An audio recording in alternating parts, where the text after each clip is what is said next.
ሰላም ሰላም እንዴት ናችሁ? የደሱ ሄልዝ ቤተሰቦች እኔ እግዚአብሔር ይመስገን ደህና ነኝ። በያላችሁበት ሰላማችሁ ይብዛ። ዛሬም እንደተለመደው በአንድ አስተማሪ ርዕስ መጥቻለሁ። በዚህ ቪዲዮ በደንብ እናንተ ጋር እንድንወያይ የፈለኩት የጉበት ቫይረስ ወይም ደግሞ ሄፓታይተስ ቫይረስ መከላከያ መንገዶች ምን ምን ናቸው የሚለውን በደንብ ለእናንተ እነግራችኋለሁ ማለት ነው። ከዛ በፊት እንደተለመደው ለቻናሌ አዲስ የሆናችሁ ሳብስክራይብ ያደረጋችሁ ቪዲዮውን እስከመጨረሻ እንድትከታተሉ ስል ጠይቃለሁ። ወደ ቪዲዮ እንሂድ። ወደ ዋናው ሀሳቤ ስገባ እንደሚታወቀው እንግዲህ ሄፓታይተስ ቫይረስ ወይም ደግሞ የጉበት ቫይረስ እንደሚታወቀው ብዙ ሰዎችን የሚያጠቃ የበሽታ አይነት ነው ማለት ነው። በቀላሉ ልንከላከለው የምንችል የበሽታ አይነት ቢሆንም ነገር ግን አንድ የሰውነታችን ውስጥ ተገባና ኢንፌክሽን ዴቨሎፕ ካደረግን በኋላ በተለይ ደግሞ የሄፓታይተስ ሲ እና ቢ ክሮኒካሊ የተለያየ ችግር በማስከተል ህይወትን እስከ ማጣት ድረስ ሊያደርስ የሚችል የቫይረስ አይነት ነው ማለት ነው። ስለዚህ ዛሬ መከላከያ መንገዶች ምን ምን ናቸው የሚለውን በደንብ እናያለን ማለት ነው። አንደኛ ቫክሲን መውሰድ ወይም ደግሞ ክትባት መውሰድ በጣም አስፈላጊ ነው ማለት ነው። በተለይ እንደሚታወቀው የሄፓታይተስ ኤ እና የሄፓታይተስ ቢ ቫክሲን እንዳለ ይታወቃል ማለት ነው። ስለዚህ የእነሱን ቫክሲኖች በስርዓት መውሰድ የቫይረሱን ስርጭት መግታት እንችላለን። በተለይ ደግሞ የበሽታውን ስርጭት አንድ ሰው ወደ አንድ ሰው ሊተላለፍ የሚችለውን አቅም ስፕሪዱን መቀነስ እንችላለን ማለት ነው። ለሌሎች ግንዛቤ መስጠት እንችላለን ማለት ነው። ከዛ በተጨማሪ ደግሞ አሁን ላይ የሄፓታይተስ ኢ ብለን የምንጠራው ቫክሲን ቻይና ዴቨሎፕ እያደረገችው እንደሆነ ይታወቃል። ነገር ግን ወደ ተለያዩ ሀገሮች ዲስሜት አልሆነም። ስለዚህ ክትባቱ ቀጣይ ላይ ሲለቀቅ የዚህም ቫክሲን ይወሰዳል ማለት ነው። ስለዚህ ምን ለማለት ፈልጌ ነው፣ ክትባትን በአግባቡ በመውሰድ የበሽታውን የመተላለፍ አቅሙንና እንዲሁም እንዳይዘን ማድረግ እንችላለን ማለት ነው። ሁለተኛ ሴፍ የሆነ ኢንጀክሽን ፕራክቲስ ማድረግ ነው። በተለይ መርፌና ኒድልን ለአንድ ሰው ብቻ ተጠቅመው በመጣል የበሽታውን ስርጭት መግታት እንችላለን ማለት ነው። ብዙ ጊዜ ስቴራይል የሆነ ኒድል በመጠቀም በተለይ ደግሞ አንዳንዴ እኛም ኮንታክት ሊኖር ይችላል። እንዲሁም ደግሞ ፔሸንቱም የበሽታው መጠን ወይም ደግሞ በሽታው ሰውነት ውስጥ ሊኖር ስለሚችል በኤኒ ፍሉድ ሊተላለፍ የሚችሉ የቫይረስ አይነቶች ስላሉ እነሱን መቀነስና ማስተካከል እንችላለን ማለት ነው። በተለይ ደግሞ ሄፓታይተስ ቢ እና ሄፓታይተስ ሲ ከሰው ወደ ሰው በኤኒ ፍሉድ ሊተላለፍ ይችላል፣ በደም እንዲሁም ደግሞ ኮንታሚኔትድ ሰርፌስ ሊተላለፍ ይችላል ማለት። ስለዚህ ሄልዝ ኬር ፕሮቫይደሮች ብዙ ጊዜ እንደሚታወቀው ይህንን ስታንዳርድ ፕሪኮሽን መከተል አለባቸው ማለት ነው። በተለይ ደግሞ ግላብ መልበስ፣ ሌሎችንም ፕሮቴክቲቭ ሜካኒዝሞችን በማድረግ ሌላም የተለያዩ ነገሮችን በመጠቀም የዚህን በሽታ ስርጭት ወደ እነሱ እንዳይተላለፍና ወደ ሌላ ፔሸንት እንዳያስተላልፉ ጥንቃቄ ቢደረግ በጣም አሪፍ ነው ማለት ነው።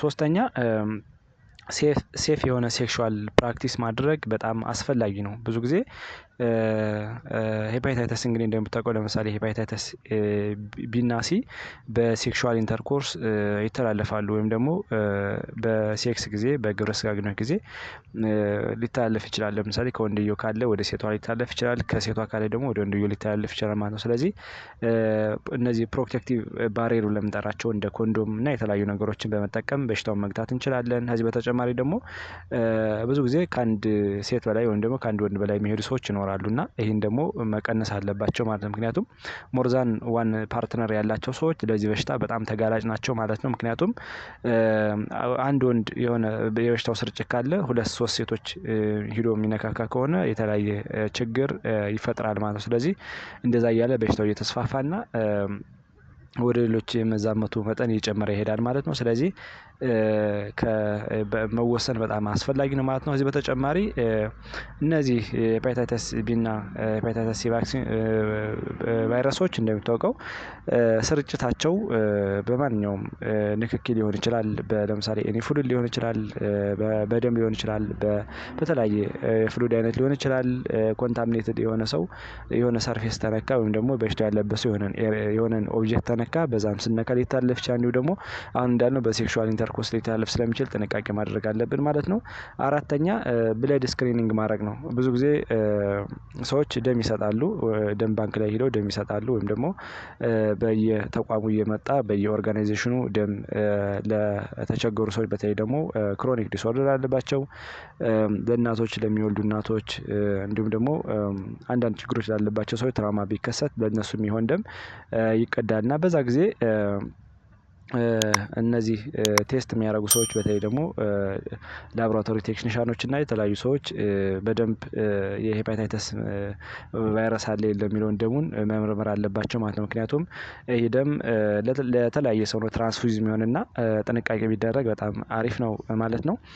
አምስተኛ ሃንድ ሃይጂን ፕራክቲስ ማድረግ ነው። ብዙ ጊዜ እጃችን በውሃና በሳሙና በደንብ በመታጠብ በተለይ ደግሞ አፍተር ኮንታክት ማለት ነው ከማንኛውም ነገር ከነካም በኋላ ለምሳሌ ደም ሊሆን ይችላል፣ ቦዲ ፍሉድ ሊሆን ይችላል፣ ኮንታሚኔትድ ሰርፌስ ወይም ደግሞ ኮንታሚኔትድ ኦብጀክት ሊሆን ይችላል። እነሱን ከነካም በኋላ በደንብ ብንታጠብ እጃችን በሳሙናና በውሃ የሄፓታይተስ ኤ እና ሄፓታይተስ ቢ ቫይረሶችን መግታት እንችላለን ማለት ነው። ምክንያቱም እነዚህ ቫይረሶች በማንኛውም ነገር ሊተላለፉ ስለሚችሉ ጥንቃቄ። ለምሳሌ ሄፓታይተስ ኤ ኮንታሚኔትድ በሆነ ወተር እና ኮንታሚኔትድ በሆነ ውሃ እንዲሁም ደግሞ ኮንታሚኔትድ በሆነ ሰርፌስ ስንነካካ በፌኮ ኦራል አማካኝነት ሊተላለፍ ይችላል ማለት ነው።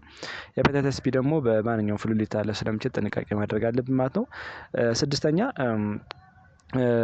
በተለይ ደግሞ ይሄ ፐርሰናል አይተሞችን በጋራ ከመጠቀም መቆጠብ ነው። በተለይ ደግሞ ሼር የምናደርጋቸውን ነገሮች መገደብ አለብን። ለምሳሌ የጥርስ ብሩሽ፣ የጥርስ ሳሙና፣ ሌላው ይሄ የጺም መላጫ ማቴሪያሎችን፣ ሻርፕ ኢንስትሩመንቶችን አጠቃላይ ለምሳሌ እንደ ጥፍር መቁረጫ፣ የልብስ ማስተካከያ ምናምን የምንጠራቸው እነዚህን ሸር ከማድረግ መቆጠብ በጣም አስፈላጊ ነው ማለት ነው። ምክንያቱም አንዳንድ ቫይረሶች ለምሳሌ እንደ ሄፓታይተስ ቢ እና ሌሎች የቫይረስ አይነቶች በዚህ ምክንያት ሊተላለፍ ይችላሉ ማለት ነው። ስለዚህ ከሰው ወደ ሰው የመተላለፍ አቅማቸው እንዳይጨምር እነዚህን ሼር የምናደርጋቸውን ነገሮች ማስተካከል አለብን ማለት ነው።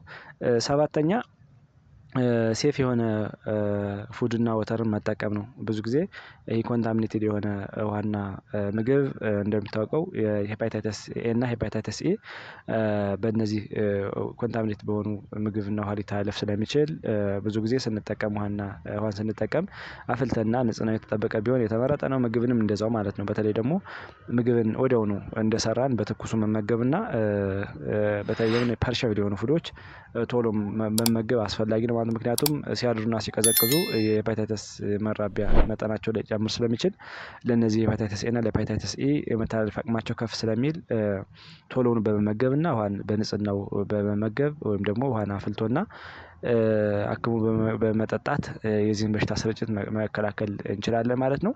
ስምንተኛውና የመጨረሻው ከእናት ወደ ልጅ ሊተላለፍ የሚችለውን መጠን መቀነስ ነው። ብዙ ጊዜ እናቶች አንቲናታል ኬር ወይም ደግሞ አንዲት ነፍሰ ጡር እናት ወይም ደግሞ አንዲት እርጉዝ እናት ታረገዘች ጀምሮ ክትትል ይኖራታል ወይም ደግሞ አንቲናታል ኬር ብለን የምንጠራው ነው። እሱ እንግዲህ ምንድነው የሚጠቅመው? ብዙ ጊዜ ብዙ ነገሮችን ስክሪኒንግ ትደረጋለች። በተለይ ደግሞ የተለያዩ ነገሮች ዲቴክት ሊሆኑ ስለሚችሉ እንደ ጉበት ቫይረስ ጨምሮ ማለት ነው ኢርሊ ማየት ወይም ደግሞ አንዲት እናት ጤና ተቋም ክትትል ተጀመረች አንስቶ የቫይረስ አለ የለም የሚለውን ማወቅ ከእናት ወደ ልጅ እንዳይተላለፍ ካላትም ቶሎ ብሎ ቫክሲን እንዲጀምር በማድረግ ወደ ህፃኑ እንዳይተላለፍ ማድረግ እንችላለን ማለት ነው። ስለዚህ አንዲት ነፍሰ ጡር እናት እርጉዝ ከሆነች ጀምሮ የጉበት ቫይረስ መኖር አለመኖሩን ማወቅ አለባት። ለምሳሌ ሄፓታይተስ ሰርፌስ አንቲጅን የሚባል አለ። የእሱን በሄፓታይተስ ሲ እና ሄፓታይተስ ቢ